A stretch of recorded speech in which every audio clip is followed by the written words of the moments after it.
सबसे पहले तो संगठन मजबूत करना चाहिए। अब जैसे हरियाणा में पिछले 10 साल से संगठन है ही नहीं, ना जिले के प्रधान हैं, ना ब्लॉक के प्रधान हैं, ना सिर्फ पीसीसी का एक प्रधान काम करता है। जो मैंने कहा तंत्र का इस्तेमाल हुआ है, रेबल्स को भी बीजेपी ने अप्रोच किया है, किसे क्या है क्या, एक मतलब 600 वोट से आ रहे हैं, एक 1500-1600 आ रहे हैं, कोई 2000 से आ रहे हैं, इस तरह बहुत कम मार्जिन से हारे हैं हम। किसान को एमएसपी की कानूनी गारंटी देनी चाहिए। पर्चे कितने लीक हुए हैं, मतलब जुडिशरी तक का पर्चा लीक हुआ है। नमस्कार, अमरउजाला.com के मेरे कार्यक्रम वीएपी विनोद अग्निहोत्री पॉडकास्ट खरी बात में आपका स्वागत है। हर बार की तरह इस बार भी मैं चर्चा करूंगा एक अपने ख़ास मेहमान से, और आज हमारे साथ चर्चा करने के लिए देश के जाने माने राजनेता, दिग्गज राजनेता, किसान नेता भी हैं और कांग्रेस पार्टी के दिग्गज राजनेता हैं वो, और हरियाणा के लगातार 10 साल मुख्यमंत्री रहे श्री भूपेंद्र सिंह हुड्डा जी हैं। हुड्डा जी, बहुत बहुत नमस्कार, धन्यवाद आपका, आप समय दिया हमारे इस कार्यक्रम के लिए। तो हुड्डा जी, हम तो ये सोच रहे थे कि चुनाव जब चल रहे थे तो हमें लग रहा था कि इस बार आप तीसरी बार हरियाणा के मुख्यमंत्री बनेंगे, और लग भी ऐसा रहा था कि कांग्रेस सरकार बनेगी, लेकिन अचानक ये बाजी कैसे पलट गई? देखिए, जहाँ तक चुनाव का लोगों का स्वाद है, हरियाणा के पक्ष में लोग थे और वोट शेयर भी तकरीबन बराबर रहा है हमारा जी। 39.8 समथिंग उनका है और 39.4 हमारा, 5.5 का फर्क है, संपर्क है, और 10,000 वोटों का इधर से उधर होना ही सरकार बदल देता है। लेकिन जो जैसे मैंने कहा, असेंबली में बात हुई थी जब पहली दफ़ा हम अब इसके चुनाव के बाद गए, तो मैंने ये कहा था कि भाई आप इतनी खुशी मत करो, इतना मत करो, ठीक है लोकतंत्र है, चुनाव के लिए कई दफ़ा लोग हार जाता है, तंत्र जीत जाता है, तो ये तंत्र जीता है आपका। तंत्र में सारी चीज़ें हैं, पैसा भी है, सरकारी दुरुपयोग भी है, मशीन भी है, कई चीज़ें हैं, तो ये इसका है। क्योंकि लोगों को मैं समझता हूँ, लोगों का रुझान जो है कांग्रेस की तरफ, और फिर जैसे मैंने कहा तंत्र में ये भी है, झूठे वायदे इन्होंने किए जो पूरे नहीं किए, न मेरे को करें लगते भी नहीं, ऐसी ऐसी बातें इन्होंने कही, तो ये है मामला। चुनाव है। क्या ऐसा नहीं कि कांग्रेस को बहुत ओवर कॉन्फिडेंस हो गया था और इसलिए भी कुछ जैसे कमी रह गई हो? देखो, ये तो आप लोगों की वो है ओवर कॉन्फिडेंस। कोई भी चुनाव लड़ता है, उसमें अगर कॉन्फिडेंस ही नहीं होगा तो पहले ही हार जाएगा वो। तो हर व्यक्ति जो भी चुनाव लड़ता है, ये विश्वास के साथ लड़ता है कि हमारी जीत होगी। तो कांग्रेस में भी यही था, कांग्रेस के नेताओं में भी यही था, क्योंकि लोगों का जो रिस्पॉन्स था वो सब साफ क्लियर था। मतलब लोकसभा चुनाव में जिस तरह से 5 सीटें कांग्रेस ने जीती, 2019 में एक भी सीट नहीं आई थी, तो ऐसा लग रहा था कि इस बार माहौल बदल गया है। माहौल तो बदला ही है, जब 39% उनकी है, 39% हमारी है। आप ये देखिए ना, जो मैं कह रहा तंत्र की बात है, पिछले अगर 5 चुनाव देखोगे आप जी, तो आमतौर पे बाई एंड लार्ज नतीजा वही होता है जो पोस्टल बैलेट का रिजल्ट हो। जी, अब पोस्टल बैलेट्स में तो हम 74, आप तो 70 क्रॉस कर गए थे, 74 में जीते हैं। हाँ, रिजल्ट आया जब तक हम 74 में जीते हैं, लेकिन ईवीएम में 37 में जीते हैं। तो हम इलेक्शन कमीशन को भी मिले, ये सवाल भी उठाया। अब जैसे 2005 तारीख को पोलिंग थी जी, 5 तारीख को 6 बजे करीब इन्होंने कहा इतने % वोट डल गई। फिर रात को 12 बजे बताया कुछ % बढ़ी, हो सकता है क्योंकि लोग लाइन में लगे हों। फिर 6 तारीख को फिर बताया, और 8 तारीख को गिनती, 7 तारीख को 7:45 बजे और वोट बढ़ गई। ये समझ में नहीं आया मेरे को। ये बात तो सही है हुड्डा जी, क्योंकि हम भी इतने लंबे समय चुनाव कवर करते रहे, आपने भी इतनी लंबी राजनीति की है। पहले भी चुनाव जब बैलेट से भी होते थे तो एक बार जो आंकड़ा चुनाव आयोग को आ जाता था, वो थोड़ा बहुत बाद में रिवाइज होता था, लेकिन एकदम से इतना फर्क नहीं पड़ता था। 3 दिन रिवाइज क्या थोड़ा होगा? हाँ भाई, ये आजकल तो फटाफट जब डिजिटल है सब कुछ, सबकी डिजिटल है। जब 6 बजे उन्होंने कहा, ये मैं मान सकता हूँ 6 और 12 बजे में अंतर हो सकता है, क्योंकि कुछ लोग लाइन में लगे रहते हैं लास्ट मिनट पे, आंकड़े अपडेट होते हैं। बढ़ जाते हैं। लेकिन 7 तारीख को 7:45 बजे तक काउंटिंग से एक दिन पहले। काउंटिंग, एक दिन पहले 3 दिन तक मतलब वोट बढ़ती रहेंगी क्या 3 दिन तक? तो इसको लेकर आप लोग चुनाव आयोग तो गए थे? आयोग में गए थे, लेकिन जो जवाब मिला वो हमारे को कोई संतोष तो आगे अदालत सुप्रीम कोर्ट में जाने की कुछ तैयारी है? नहीं, हमारे जो उन्होंने इलेक्शन पिटीशन फाइल किए हैं हाई कोर्ट में पार्टी की तरफ। हाँ, एक व्यक्ति ने सुप्रीम कोर्ट में भी गए हैं, और लेकिन हाई कोर्ट का इलेक्शन पिटीशन चलेगा, उसमें ये मुद्दे आएंगे। नहीं, अभी जैसे महाराष्ट्र का चुनाव भी हुआ, उसमें भी जिस तरह एक तरफा रिजल्ट आए, उसके बाद जो आपकी वर्किंग कमेटी हुई, उस वर्किंग कमेटी में खड़गे जी ने कहा कि भाई अब हमको पूरी चुनाव प्रक्रिया पर जो है देखना पड़ेगा। राहुल जी ने भी कहा, और उन्होंने कहा कि भारत जोड़ो यात्रा ऐसी एक आंदोलन करना पड़ेगा। तो क्या पार्टी इस तरह की में पार्टी में एक राय बन रही है, चूंकि आप पार्टी के दिग्गज राय तो आम आदमी की बन रही है। आम आदमी ये सोचता है कि बैलेट पे ही चुनाव होना चाहिए, क्योंकि मैं हूँ, मेरी वोट कहाँ गई है ये मेरे को अधिकार है जानने के लिए। इसमें तो नहीं लगता पता। हाँ, ये दूसरा तरीका हो सकता है कि भाई ये बैलेट रखते हैं, ये मशीन रखते हैं, तो वीवीपैट में पर्ची आई जी, पर्ची आदमी के हाथ में आ जाए, बाहर आ जाए, और वही साथ वाला कोई डब्बा रखा हो उसमें डाल दी जाए, बैलेट जैसे ही हो जाए। हाँ, कहीं शक होगा तो गिनती हो जाए, मतलब कोई भी तरीका हो सकता है। लेकिन ये जो है, इसमें बड़ा मुश्किल है ये जानना कि मेरी वोट कहाँ गई। अच्छा, वो जो बैटरी कह रहे हैं 99% चार्ज थी और वहाँ बीजेपी जीती या? ये भी है कि भाई अब एक पूरे दिन बैटरी का इस्तेमाल हुआ, 2 दिन बैटरी में रही, 3 दिन, उसके बाद जो है 99% रहे, और उसी साथ की दूसरी बैटरी 70% हो जाए, ये लॉजिकल तो नहीं है। तो ये जांच के विषय हैं जी। देखो, नहीं, लेकिन जैसे जो आपस में चुनाव के दौरान बयानबाजी हुई आप लोगों के बीच में, उसका भी तो नुकसान हुआ होगा? नहीं, देखो, वो मैं नहीं समझता कोई उससे कोई नुकसान हुआ हो किसी बयानबाजी, क्योंकि ऐसा बयान कोई कांग्रेस के खिलाफ तो कोई दे नहीं रहा था। और नहीं, आपको नहीं लगता कुछ भीतरघात हुआ हो आपस में? नहीं, देखो, कुछ जो है ऐसी भी शिकायतें आई हैं जी, वो पार्टी देख रही है। जैसे कुछ आपके जो रिबेल कैंडिडेट थे, 16-17 सीटों पर आपके रिबेल कैंडिडेट थे, उनको आपके जो ऑफिशियल कैंडिडेट थे उनसे ज़्यादा वोट मिले। नहीं, 16-17 पे तो नहीं, थोड़े वोटों पे रेबल तो बीजेपी के भी थे, हमारे भी थे जी। बहुत सारे तो मान गए थे, लेकिन कुछ नहीं माने। अब जो मैंने कहा तंत्र का इस्तेमाल हुआ है, रेबल्स को भी बीजेपी ने अप्रोच किया है, किसा क्या है, क्या डील की है उनसे, ये तो वही बता सकते हैं। तो तंत्र का इस्तेमाल जैसे आप कह रहे हैं, ये भी एक इस्तेमाल है तंत्र का, कांग्रेस पार्टी भी कह रही है। तो इस तरह अगर तंत्र का इस्तेमाल होता रहेगा तो फिर चुनाव का जो मतलब विपक्ष के लिए तो फिर बड़ी मुश्किल होगी इसका। जब तो हमारे कांग्रेस अध्यक्ष ने भी कहा है we should come back to ballot. वो सारी यूरोपियन कंट्रीज भी गई हैं, जर्मनी में भी पहले था मशीन थे, वहाँ भी बैलेट होता है, अमेरिका में बाई एंड लार्ज बैलेट ही इस्तेमाल करते हैं, फ्रांस में भी बैलेट होता है, इंग्लैंड में भी बैलेट से होता है। तो अब ये तो अच्छा, जो 3 मुद्दे थे कांग्रेस के चुनाव में, एक किसानों का मुद्दा था, पहलवानों का मुद्दा था और जवानों का मुद्दा था, तो तीनों मुद्दे मतलब उस तरह से लोगों को शायद आकर्षित नहीं कर पाए, या लोग कहते हैं कि जो बिरादरियों में जाट और नॉन जाट का जो पोलराइजेशन हो गया। नहीं, ये देखो, ये गलत बात है। अगर ऐसा पोलराइजेशन हो तो 39% वोट कांग्रेस की कहाँ से आ जाएंगी?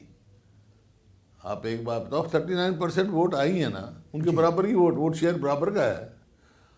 कुछ सीटें हैं जो हम बहुत कम मार्जिन से हार गए हैं जी, हाँ, एक तो शायद 30-35 वोट से 32 वोट से आ रहे हैं, एक 600 वोट से आ रहे हैं, एक 1500-1600 आ रहे हैं, कोई 2000 से आ रहे हैं, इस तरह बहुत कम मार्जिन से हारे हैं हम। तो वोट शेयर बराबर का है, ये यहाँ नहीं हुई। अब अगर यही होता तो रोहतक शहर कैसे जीतते हम, कुरुक्षेत्र शहर कैसे जीतते हम, सिरसा शहर कैसे जीतते हम, ये आपसे इस बात को समझ, हम ये पंचकुला कैसे जीतते हम, पंचकुला भी जीतते ना हम, फिर अम्बाला शहर कैसे जीतते हम, निर्मल सिंह जीते वहाँ से जी। तो ये मिथ जो है ना, एक बड़ा ये सिर्फ वो है।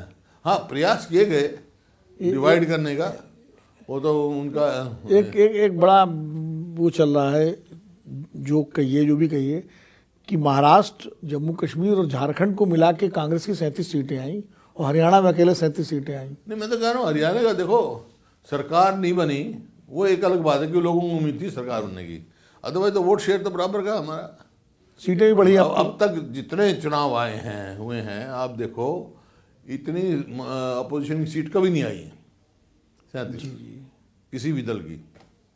हाँ, हमेशा पोजीशन डाउन ही रहा है, 20 सीट 15 सीट के आसपास जब कभी ऐसा रहा। अच्छा, अब किसानों पर बात करते हैं, जो कि आपका किसान नेता भी हैं आप। पिछले मतलब काफ़ी समय से पंजाब के किसान शंभू बॉर्डर पर बैठे हुए हैं। अभी कल नोएडा के किसान जो है वो उन्होंने दिल्ली आने की कोशिश की और उनको रोक दिया गया। तो ये जो किसानों का असंतोष पूरे देश में जगह जगह दिखाई पड़ रहा है, तो इसको लेकर के कांग्रेस पार्टी की क्या नीति है? नहीं, कांग्रेस पार्टी की जो नीति है, कांग्रेस पार्टी का जो रायपुर में अधिवेशन हुआ था और उसका कमेटी का मैं अध्यक्ष था, उससे पहले जब सरकार थी कांग्रेस की, तो एक कमेटी का मैं अध्यक्ष था। तो उस टाइम भी हमारी रिकमेंडेशन ये थी कि किसान को जो है, जो रायपुर में हमने किया, किसान को एमएसपी की कानूनी गारंटी देनी चाहिए, जो उनकी मुख्य मांग है। और एमएसपी का निर्धारण जो है स्वामीनाथन C2 के फार्मूले पे होना चाहिए, ये हमारी भी रिकमेंडेशन है। और आप देखेंगे जो कमेटी मेरी थी उसमें भी रिकमेंडेशन हमने ये किया था, और उसमें और भी किया था कुछ, तो उस टाइम लागू कर दिए थे हमने। जैसे किसान का फसली ऋण है, फसली ऋण पर भी 11% 12% तक ब्याज लगता था, तो वो पूरे, और कोऑपरेटिव बैंक ने कर दिया, लेकिन पूरे नेशनलाइज बैंक उतना ही लगाते थे जी। तो प्रणब मुखर्जी जी फाइनेंस मिनिस्टर थे उस टाइम, और डॉक्टर मनमोहन सिंह प्रधानमंत्री थे। मैंने सोनिया जी से बात करी और ये फैसला हो गया, वो आज भी लागू है। कोई भी किसान फसली ऋण समय पे वापस देगा हिंदुस्तान में कहीं भी, तो 4% से ज़्यादा ब्याज नहीं लगेगा उसका। हरियाणा में तो हमने उसको फ्री कर दिया था, जो किसान कोऑपरेटिव में वापस दे देता है उसको कोई 0% इंटरेस्ट लगता है। तो ये है, क्योंकि अब क्या है, इन्होंने कहा 2022 तक किसान की आमदनी हम दुगनी डबल कर देंगे। हाँ, आमदनी तो दुगनी हुई नहीं, लागत कई गुना बढ़ गई जी। आप देखो, डीजल के दाम बढ़ गए, खाद के बढ़ 2014 गए। में डीजल का क्या भाव था, खाद का क्या भाव था, कीटनाशक दवाई का क्या भाव था, हर हिसाब से देखो, बिजली का क्या भाव था, हर हिसाब से लागत तो काफी बढ़ गई। हाँ। आमदनी बढ़ी नहीं इतनी जितनी हम एमएसपी में कांग्रेस सरकार के समय में इंक्रीज मिलती थी एमएसपी में, उतनी कभी नहीं दे पाई है। दुगनी की बात छोड़ो, लागत जरूर बढ़ा दी। तो इसी वास्ते स्वामीनाथन C2 फार्मूले का हमने कहा है कि लागत के हिसाब से जो है तय हो एमएसपी। तो किसानों को लेकर के आपकी सरकार जब 10 साल थी तो आपने क्या खास काम किया था जिसको लेकर के जो है, पता है जैसे फसली ऋण क्या हमने 0% किया। और बीजेपी तो कहती है कि हमारी जो 10 साल की सरकार थी उसमें ज़्यादा काम हुए किसानों के लिए। किसानों को तो फिर किसान क्यों असंतुष्ट है, ये बताए ना। हमारे समय में हरियाणा में मैं कह सकता हूँ एक दाना भी ऐसा नहीं था जो एमएसपी ना मिली हो, हमारे ना खरीदी हो, बल्कि उत्तर प्रदेश से राजस्थान से भी आते थे हम देते थे। और इनके समय में कभी भी एमएसपी नहीं मिली। अब इन्होंने कहा ये तो अभी रिसेंट चुनाव हुए हैं, मुख्यमंत्री के हमारे बयान देखो, उन्होंने कहा था भाई बीजेपी सरकार बना दो, किसान को ना धान का भाव 3100 रुपये देंगे। 3100 तो छोड़ो, एमएसपी है 2320, वही नहीं मिलती, उसमें भी किसान को 200 रुपये कम देना पड़ता है। और गवर्नमेंट जब पेमेंट का मतलब बीच में उसकी कटौती चलती है, तो किसान को अब तक एमएसपी नहीं मिली। अब इन्होंने कहा हरियाणा में हम 24 फसल की एमएसपी दे रहे हैं। मैंने असेंबली में कहा भाई 24 फसल के नाम तो बता दो, कौन सी 24 फसल हरियाणा में पैदा होती है। तो ऐसे बातें करना ना किसान। अच्छा, ये चुनाव के दौरान अब किसान जो आप कह रहे हो, देखिए उनको किस प्रकार से रोका गया। पीछे जब सरकार थी किस तरह गड्ढे खोदे गए, कितने किसान मरे, 700 से ज़्यादा किसान शहीद हुए, उनको शहीदी का दर्जा नहीं, उनको लाभ नहीं, और 3 कानून जो लेके आए थे और वो कानून भी वापस लेने पड़े। लेकिन उनका मुख्य यही था कि एमएसपी को कानूनी कमेटी भी बनाई थी इस बात के लिए कि भी एमएसपी को कानूनी दर्जा देने के विचार करेंगे। अब तक कोई कमेटी के तो कुछ तो ये इसमें किसानों की बिल्कुल वाजिब मांग है, सरकार को तुरंत उससे बातचीत करके इसका समाधान निकालना चाहिए। अच्छा, चुनाव के दौरान बीजेपी ने एक बड़ा मुद्दा उठाया था, पर्ची और खर्ची वाला, कि नौकरी की पर्ची खर्ची से नौकरी मिलती थी आपके ज़माने में, और हमारे ज़माने में उनका कहना था कि बिल्कुल साफ सुथरे तरीके से ये नियुक्तियां हुई। अपनी वो छुपाने के लिए उन्होंने कहा। मैं तो असेंबली में कहा, आपने यही तो बात है ना। अब जो उनकी तो बात उठ जाती है प्रेस में, इसी तो हमने आपको हमारी उठती नहीं। हमारे समय का रिकॉर्ड है, कोई नहीं पकड़ा गया। इनके समय में HPSC के दफ्तर में करोड़ों रुपए पकड़े गए, HPSC के दफ्तर में। और जितनी नौकरियां लगी हैं मैं आपको दिखा सकता हूँ, कटिंग है, परचून की तरह नौकरियां बेची हैं। SS कमीशन का चेयरमैन बदला गया, उसका टेप पकड़ा गया। उसका क्या, एक MLA का जो लड़का उसका वो वायरल हुआ कि भाई ये इतना पैसे मांगते हैं। सब आपको मालूम है। हमारे सामने कोई ऐसी बात नहीं, बिल्कुल फेयर था। कोई एक भी ऐसा केस नहीं आया जो भ्रष्टाचार को, क्योंकि इनके समय में इतना घपला हुआ।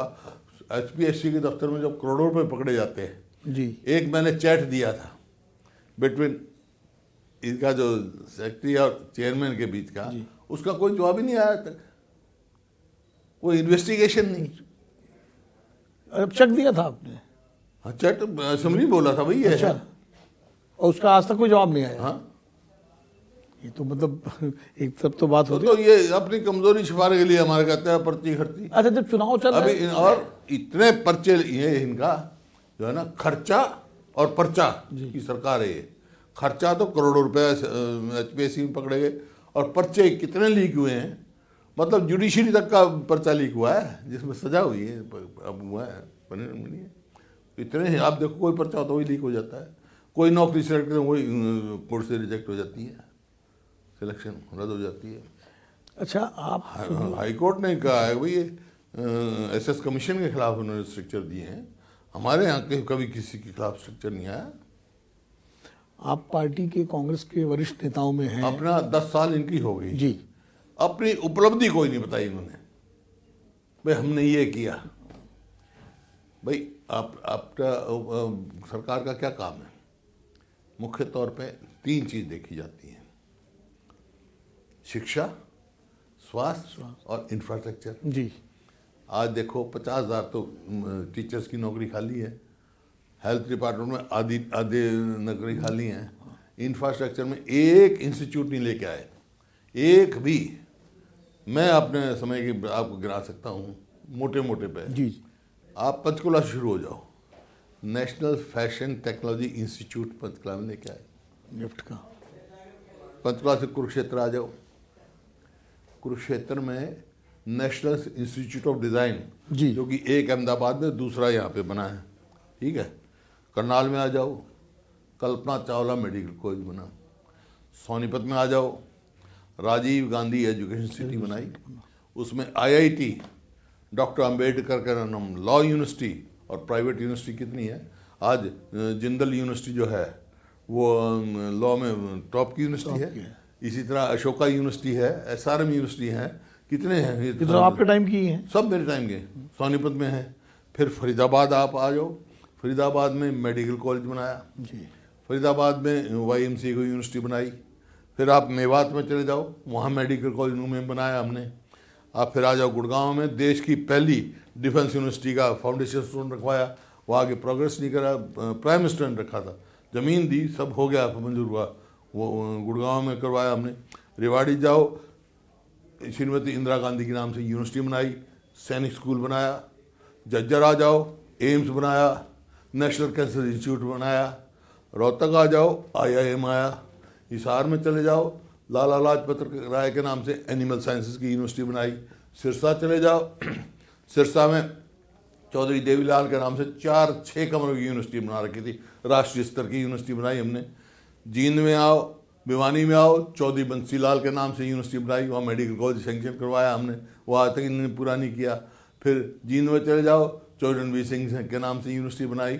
और रोहतक में या अपना एक और हमने यूनिवर्सिटी बनाई जो विजुअल एंड परफॉर्मिंग आर्ट्स की।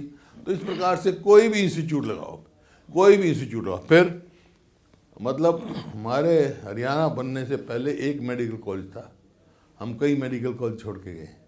हमारे आने से पहले सरकार आने से पहले बच्चों को इंजीनियरिंग में भी महाराष्ट्र जाते या कर्नाटक कर्नाटक जाते। जाते थे। आज कोई नहीं जाता, आज हमारी सीटें भी खाली रहती हैं। बल्कि बाहर से आते हैं आपके यहाँ, हाँ, बाहर से आते दूसरे हैं। सीट से अब तो एजुकेशन हब बना दिया जी। फिर बिजली इंफ्रास्ट्रक्चर देख लो, जितने रोड आप हरियाणा में जाओ नेशनल हाईवे बने हुए हैं, वो 90% रोड मेरे समय के सेंक्शन है। कुछ बन गए थे, कुछ इन प्रोग्रेस थे, कईयों की ट्री कटिंग हो गई थी। फिर मेरे से पहले सिर्फ एक पानीपत में थर्मल प्लांट था, 4 थर्मल प्लांट लगाए हमने, 2 झज्जर में, 1 हिसार में, 1 यमुनानगर में। इन्होंने 10 साल में 1 यूनिट बिजली नहीं बढ़ाई, 1 यूनिट नहीं बिजली बनी। जितनी यूनिट कैपेसिटी है वो भी पूरी नहीं की। तो मतलब ये ना नहीं, इंफ्रास्ट्रक्चर, तो इसका मतलब ये सारी उपलब्धियां आप लोग चुनाव में जनता को ढंग से बता नहीं पाए शायद। नहीं जनता को पता, मैं बता दिया आपको, हाँ, तो फिर आप मैं बता दिया जो कारण भाई, मैं बता दिया।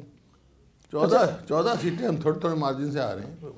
अच्छा ये बताइए कि कांग्रेस पार्टी में आप चूंकि वरिष्ठ नेताओं में एक हैं और आपकी मुलाकात भी होती है राहुल गांधी से, खड़गे जी से, सोनिया जी से, सबसे सुझाव भी आप देते होंगे। मतलब क्या क्या परिवर्तन और क्या क्या चीज़ें की जानी चाहिए जिससे थोड़ा और पार्टी जो है बेहतर हो, जैसे खासकर उन राज्यों में जैसे उत्तर प्रदेश है, बिहार है, मध्य प्रदेश है, जहाँ कमज़ोर हो गई है पार्टी, उन राज्यों में कैसे पार्टी सभी जगह जो है सबसे पहले तो संगठन मजबूत करना चाहिए। अब जैसे हरियाणा में पिछले 10 साल से संगठन है ही नहीं, ना जिले के प्रधान हैं, ना ब्लॉक के प्रधान हैं, ना सिर्फ पीसीसी का एक प्रधान काम करता है। हालांकि हमने प्रयास किया, लेकिन किसी कारण से नहीं हो सके। संगठन बनाना चाहिए नीचे से लेके ऊपर तक। भर्ती हुई, खूब हुई, काफ़ी भर्ती हुई, लेकिन संगठन पूरा नहीं बना सके। तो संगठन मजबूत बनाना चाहिए। संगठन की भी एक अपनी शक्ति अलग से होती है। हर राज्य में संगठन मजबूत होना चाहिए। संगठन दूसरा जो कांग्रेस के फ्रंटल ऑर्गेनाइजेशन है, जैसे किसान कांग्रेस है, महिला कांग्रेस है, NSUI है, यूथ कांग्रेस है, ये इनके जो पहले जितनी इनकी ताकत और इनकी एक्टिविटी होती थी वो भी पिछले कुछ वर्षों में काफ़ी संगठन, ये भी संगठन का ही पार्ट है ना जी। जी, मैं संगठन मजबूत होना चाहिए, संगठन का ही पार्ट है ये भी। दूसरा हर विंग जो है मजबूत होना चाहिए। नहीं, जैसे राहुल गांधी जी ने भारत जोड़ो यात्रा की, हाँ, उसका बड़ा फायदा मिला पार्टी हाँ, को है। बहुत फायदा मिला। दूसरी यात्राओं ने की मणिपुर से और मुंबई तक की जो भारत पहली यात्रा की हरियाणा से निकले हो जी, बहुत लोगों का रिस्पांस था, बहुत लाभ मिला उसका। तो मैं ये कह रहा हूँ कि बाकी पार्टी के जो बड़े नेता हैं, जो तो अलग अलग राज्यों में, खाली हरियाणा की बात नहीं कर रहा हूँ, वो भी इस तरह से अपने अपने राज्यों में क्यों नहीं यात्राएं निकालते हैं, क्यों नहीं मेहनत करते हैं, जिससे पार्टी सब कुछ खाली राहुल गांधी करें या मल्लिकार्जुन खड़गे करें, वो जैसे आपने हरियाणा में निकाली यात्रा आप लोग, तो ऐसे और राज्यों में भी होना चाहिए। पता नहीं, संगठन होगा ना तो यात्रा भी निकालेंगे, हर ब्लॉक पे भी प्रधान होगा, उनसे ऑफिस बेरर होंगे, वो ऑर्गेनाइज करेंगे, जिले का भी होगा। संगठन का एक मूल रूप से संगठन बनना चाहिए। महाराष्ट्र की हार के पीछे क्या देखते हैं आप? जिस तरह महाराष्ट्र में एक तरफा बिल्कुल पूरा महाराष्ट्र विकास आघाड़ी हार गया और बीजेपी और उसके, ये समझ से बाहर बात है जी, क्योंकि जो माहौल था वहाँ वो ऐसा नहीं था, एक तरफा वाला माहौल नहीं था। बीजेपी, ये हरियाणा में यही हुआ। बीजेपी को खुद यकीन नहीं हो रहा जो उनकी सीट आ गई इतनी, वहाँ भी ऐसे ही था, माहौल ऐसा नहीं था। अब पार्टी जांच कर रही है, कर रहे हैं, क्या देखते हैं क्या। अच्छा, अभी तक जैसे हरियाणा में विधायक दल का नेता नहीं चुना गया, इसमें क्यों डिले हो रहा है? नहीं, वो तो अब प्रस्ताव पास करके हमने दिया है, हाईकमांड ने फैसला करना कर देंगे, क्योंकि महाराष्ट्र के चुनाव आ गए और हो गए, शायद कर देंगे।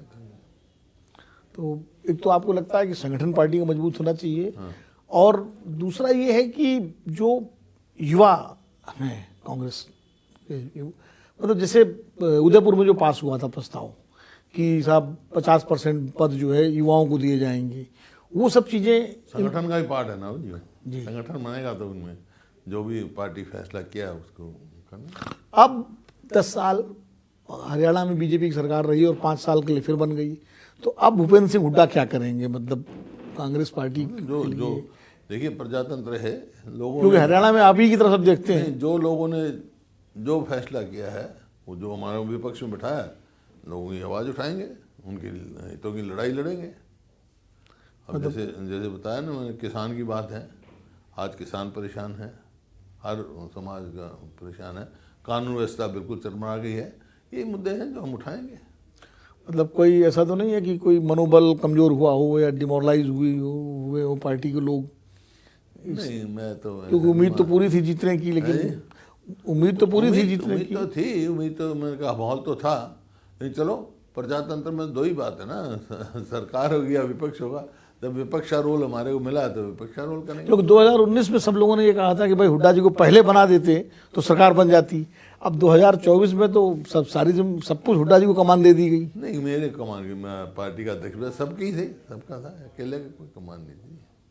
अकेले ही कमान तो कैसे कह सकते आप। लेकिन उस टाइम दूसरा माहौल था 19 में। उस टाइम 19 में जो है ना, मैं इसका CLP का नेता भी नहीं था जी, बाद में ही बनाया, बाद में बनाया। थोड़ी देर पहले बनाया। तो वही तो लेट बनाया आपको काफी। तो अब देखो ना, हमारी वोट परसेंटेज में 11% इजाफा हुआ है। हाँ, 11% इजाफा कम नहीं होता है। हमारा इजाफा उनकी कटौती हुई, तो आप देख ही रहे हैं, इजाफा होना तो लोगों की तरफ से कोई वो नहीं है। अगर समाज के जो वंचित वर्ग हैं, जो दलित वर्ग हैं, जिनके बारे में कहा जाता है कि जैसे बीजेपी ने मिर्चपुर कांड बहुत उठाया उसका चुनाव के दौरान, उनको वापस कांग्रेस की तरफ जोड़ने के लिए कुछ? नहीं, कांग्रेस दलित का बाई लार्ज मेजोरिटी कांग्रेस में आती है। कांग्रेस के ही साथ है। हाँ, कांग्रेस के साथ है। और आपके जो इन्होंने प्रयास किया वर्गीकरण करके, ये करके सुप्रीम कोर्ट का फैसला, हालांकि कांग्रेस ने ही सबसे पहले SCA SCB का दिया था 95 में। जी, कोर्ट से स्टे चलता रहा, विकेट हो गया कुछ देर पहले, तो उस चीज़ का जरूर इन्होंने, अब इन्होंने जो वर्गीकरण कर दिया है। वर्गीकरण तो हमारे टाइम में हो गया था जी, 95 में। अच्छा, ये SC वाले जो है। SCA SC BCA के अभी, लेकिन बाद में कोर्ट ने स्टे कर दिया था 2005-6 में, 6 में या कब। तो अब ये सुप्रीम कोर्ट ने फैसला किया जब का, हाँ, सुप्रीम कोर्ट का फैसला उसके। तो वो जब का स्टे हुआ वो था, फैसला तो हमारा था वर्गीकरण का। तो एक तरह से आपके ही फैसले को इन्होंने जो है, कांग्रेस के ही फैसले को जो और लगाई, लेकिन वो क्योंकि चुनाव के बीच में हुआ, इन्हें दूसरा टिल्ट देने की कोशिश करी हो। लेकिन दलित और गरीब आदमी समझ सकता है कि भाई वो कांग्रेस के साथ ही है, क्योंकि जब जब कांग्रेस की सरकार नहीं है, सबसे ज़्यादा अत्याचार गरीब आदमी पे हुआ है। अब देखो हरियाणा में देखो, इन्होंने पहले फैसला किया, हुड्डा एक ऑर्गेनाइजेशन है जी, जिसका काम ये था नो प्रॉफिट नो लॉस पे लोगों को सही दाम पे प्लॉट दें, अलॉटमेंट करते थे, लॉटरी निकलती थी जी, वो खत्म ही कर दें, ऑक्शन रख दिया इन्हें। ऑक्शन में ऑक्शन में गरीब जरूरतमंद आदमी को मिलेंगे जिसके पास पैसा होगा वही लेगा। अब कल ही फैसला कर दिया, एकदम कलेक्टर रेट 30% बढ़ा दिया। इसका मतलब मध्यवर्गीय लोग और गरीब आदमी तो सपने ही पूरे नहीं हो सकते, मकान बन ही नहीं सकता उनका, जमीन ही ले सकते। तो ऐसा काम नहीं करना चाहिए। तो इनका साफ है। बस अब एक आखिरी सवाल और है कि आपके जो OBC के जो अध्यक्ष थे अजय यादव जी, वो नाराज हो गए थे और उन्होंने इस्तीफा दे दिया था। उनका कहना था उनकी बड़ी उपेक्षा हुई OBC समाज की। वो तो वही बता, इसका जवाब वही दे सकते हैं, मैं क्या सकता तो हूँ। समाज की नहीं कह सकते, वो ये कह सकते हैं मेरी उपेक्षा होगी तो अलग बात है। समाज की तो कोई उपेक्षा नहीं हुई, समाज में तो पूरा हो रहा है, सम्मान रहा है, और उनका भी हरियाणा पूरा सम्मान रहा है। कहाँ उनके उपेक्षा हुई, मेरी समझ से बाहर है, वही बता सकते हैं। ये थे भूपेंद्र सिंह हुड्डा जी, हरियाणा के 10 साल लगातार मुख्यमंत्री रहे, कांग्रेस के वरिष्ठ नेताओं में एक हैं और कांग्रेस की किसान राजनीति का एक बड़ा चेहरा भी हैं। हुड्डा जी इस कार्यक्रम में आप आए, आपने समय दिया, आपसे हमने सवाल पूछे, आपने जवाब दिए, बहुत बहुत धन्यवाद। फिर कभी आपसे किसी मुद्दे पर मुलाकात करेंगे। जरूर। और अगले कार्यक्रम में फिर एक नए मेहमान के साथ पेश होंगे। तब तक के लिए मुझे इजाजत दीजिए, नमस्कार। अगर आप ये वीडियो YouTube पर देख रहे हैं तो हमारे चैनल को सब्सक्राइब कर बेल आइकन दबाएं, और Facebook पर देख रहे हैं तो हमारे पेज को लाइक करें। 8 मिलियन प्लस सब्सक्राइबर, आपके इस भरोसे के लिए बहुत धन्यवाद।